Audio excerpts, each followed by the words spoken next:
Hi, I'm Dave Scott. I get a whole mountain of questions on diet, and the question that I got from Jim, who wrote in towards the end of the month, asked me about a vegetarian diet. He asked me personally what did I think about it, because he had read that I was on a vegetarian diet, and that included milk and eggs.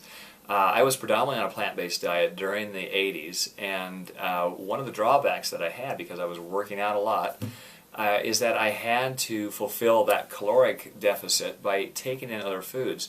And for all of you that were exercising in the 80s, the rage then was to eat carbohydrates, and we really didn't define the types of complex carbohydrates or simple carbohydrates. I was eating way too many simple carbohydrates. And we know now that the simple carbohydrates are really bad for your whole blood profile and are really a nutrient-denseless food. In other words, they don't have any nutrient quality to them.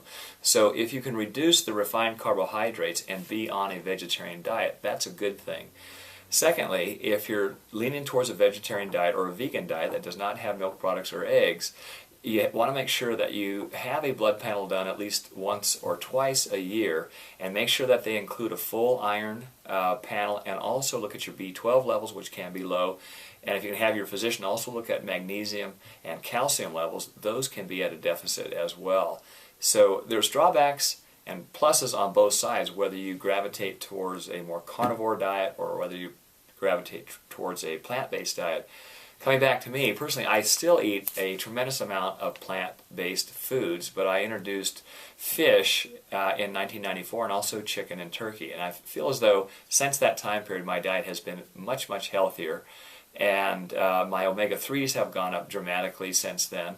All the cold water fish, if you're eating mackerel or salmon, also contain a really high antioxidant called astaxanthin, and it's one of the pluses that you cannot get from a plant-based diet.